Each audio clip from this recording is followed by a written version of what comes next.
I originally found the laundromat listed online. It was a website called bizbysale.com. It's a website that not only lists laundromats for sale, but all businesses for sale. But long before finding it, I had been doing my research on laundromats. I had listened to a lot of podcasts about people who owned current laundromats. And I learned from them the pros and cons of the business. That's what really jump-started my desire to want to look for one. Well, that, and also I wanted to find a job that I can do outside of nursing. But to be honest, I kind of wish I had done even more research than what I had done, because there were things that came up that I just wasn't prepared for. I also think that comes with the territory of owning a business. You kind of just have to roll with the punches, and I think I've gotten pretty good at doing that. I always tell people that after 4 years of owning my laundromat, I definitely earned my bachelor's degree in owning a laundromat. Another thing I did before actually purchasing the laundromat is I met up with another current laundromat owner in a different city and asked him if he could look at my financials. He gave me the okay and said he would buy it himself if he could. And that's where it all started. Thanks for the great question. If you have any others, please leave them below.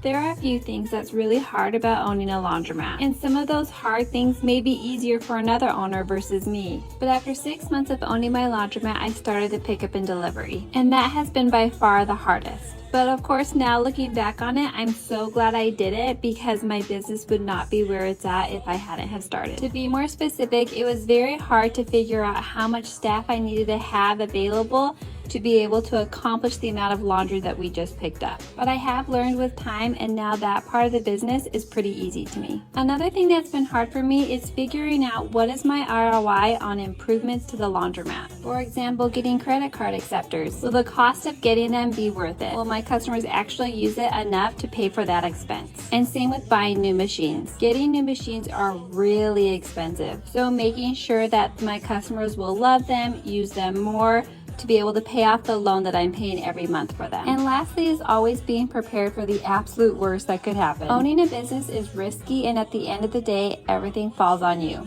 But that being said, I would buy my laundromat again if I had the chance.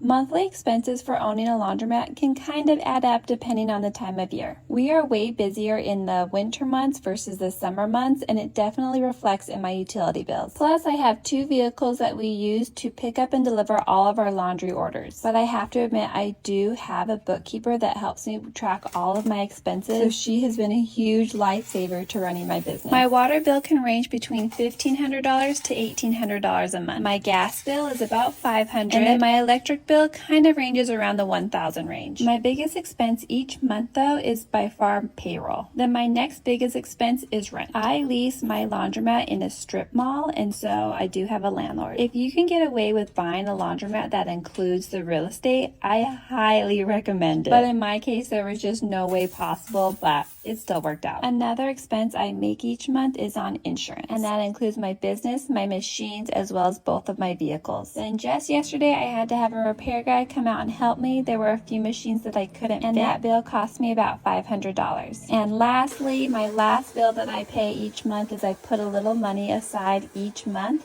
to prepare for tax season. I hope this gave you a good idea of what my expenses are each month. If you have any questions, leave a comment below.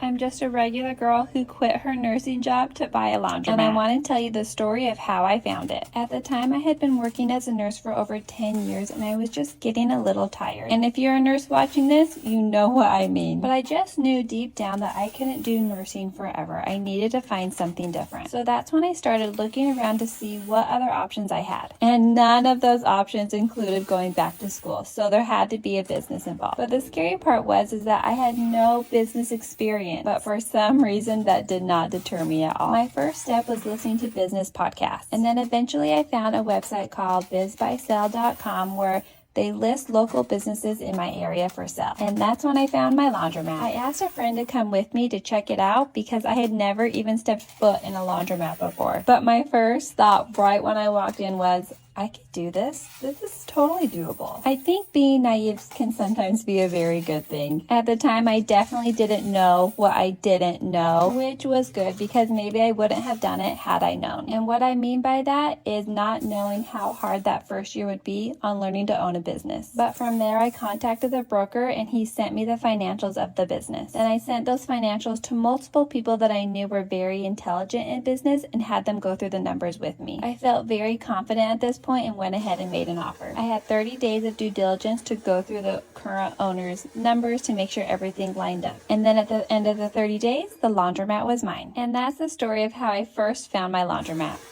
I own this laundromat, so come with me to collect the cash and see how much I made in the last 2 days. I come in about twice a week to collect the quarters. But during the winter months, I come in almost 3 times because these slots can get pretty full. I almost dread every summer because we slow down so much. I can't even tell you how excited I am for September to get here. The quarters I'm collecting here are from my top loaders. I have a total of 9 of them and I charge $2.50 per cycle. These machines stay way busier than I ever thought they would. But I'm also not over here complaining. Then these ones are my new ones that are 30-pound machines. They can hold a total of 3 loads of laundry in one cycle. I have 13 of them and I charge $5. Yesterday when I was there collecting, I had a repairman come help me because some of these dryers I just couldn't figure out what was wrong with them. I had 4 of them down and he was able to fix all of them. Now on to the fun part of collecting the cash. I knew we had had a pretty good weekend after how full these slots were. This was the stack I took home after emptying 4 of them. Now on to counting. My bill counter doesn't read individual bills, so I always have to separate them before counting. It's kind of annoying, but I guess I've just gotten used to it. I consider it a really fun game of cards. So after 2 days, I made a total of $1,285. Keep in mind this doesn't include any of my expenses, but I'll make a total of that at the end of July.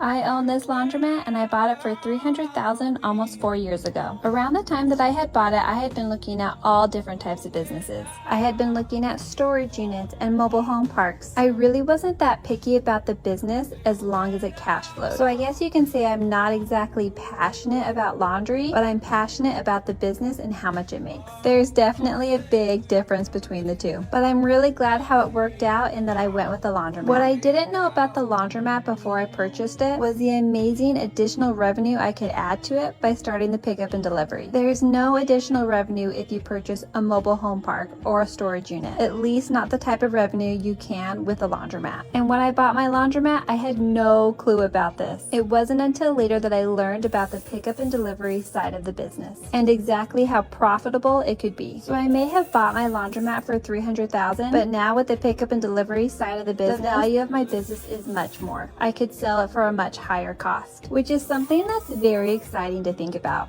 even though I have absolutely no plans on selling anytime soon. With me to my laundromat to hand out waters. It has been so hot this summer, so I just know my customers will appreciate it. And it gives me a chance to talk one-on-one to each of my customers. I always like to ask my customers what we can be doing better to make their experience better as they come do their laundry. When I was new, I would just go to the Facebook forum pages of other laundromat owners and ask them how I can better improve my laundromat. But now I just go straight to the source. I have learned so much by just asking my customers and have made good changes because of it. And I think they feel appreciated when those changes happen. Laundromat can be such a large part of the community. This is a place where people gather regularly and becomes a large part of their life. And so it makes me happy that they choose to do that at my laundromat. I have gotten so many good ideas in the comments of fun ways to make their experience better. So please let me know if you have any others. The anniversary of owning my laundromat for a total of 4 years is just a few months away. And I want to do some sort of giveaway or party to celebrate it. What do you guys think? Leave your ideas in the comments. It's crazy how these 4 years have just flown by. Thanks for following along and please leave any comments. I love reading through them.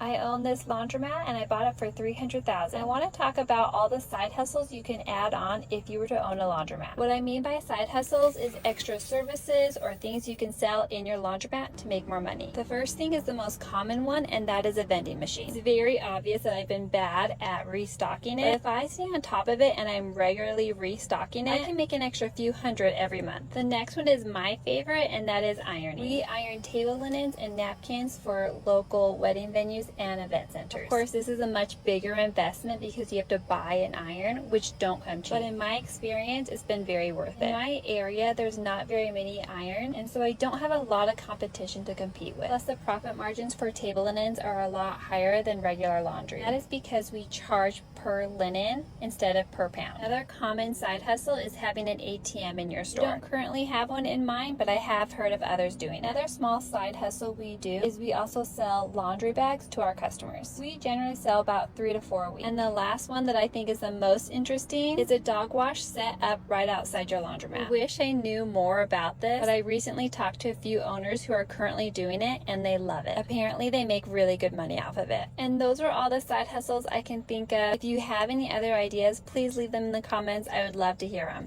The hardest thing about owning a laundromat is definitely staffing. In the 4 years that I've owned my laundromat, I've had some really great employees, but I've also had 2 or 3 that have really been tough. I learned pretty early on to hire slow and fire fast. Learning to be a boss was definitely a huge learning curve for me, especially in the beginning. But when you jump in with both feet, you kind of catch on pretty quick. But whatever you do, just make sure you find a really good manager, because having a good manager can not only transform your business, but they could make your life very easy, or at least as easy as it can be. All of the employees that I've had have always been my customer first. So they were in my laundromat using it for themselves when we either met them or they saw a sign up showing that we were hiring. I think these are the best types of employees to hire because that means they already live in a 1 to 2 mile radius of your laundromat. I don't want to say how much I pay them, but I do pay them above minimum wage. It's funny because I've incorporated a lot of things that I did at the hospital into what we do at the laundromat. And one of them is being work camaraderie and teamwork. There are also so many other things that I took from the hospital and have incorporated them into my business. If you want to know what those are, let me know in the comments. But at the end of the day, running a business is hard, and I really am just doing the best I can. Is owning a laundromat a passive income? I get this question all the time. Majority of people think that owning a laundromat is a very passive job. But if you were to ask any laundromat owners that same question, they would all say absolutely not. If I'm not including the wash and fold side of the business and just the self-serve, you still have to manage employees, the collecting of cash and quarters, and maintaining the laundromat itself. And then if you were to add on the wash and fold, that is a whole other side of the business that you'd have to manage, which for me is by far the most time consuming. Another thing that can take up a large part of the owner's time is repairing all of the machines. In the beginning, when I first bought my laundromat, I made an effort to really learn how to fix some of the machines. But now that I've grown and have a very successful pickup and delivery, I tend to just hire that part out because I really don't like it. But for most owners that do fix their own machines, fixing the machines can take a large part of their time. And they're not easy. These machines are difficult to fix. But if you can find a good manager, a good repair guy, and a successful pickup and delivery, then I'd say you've won the laundromat game. If you have any questions, leave them in the comments. I love hearing what you guys have to say.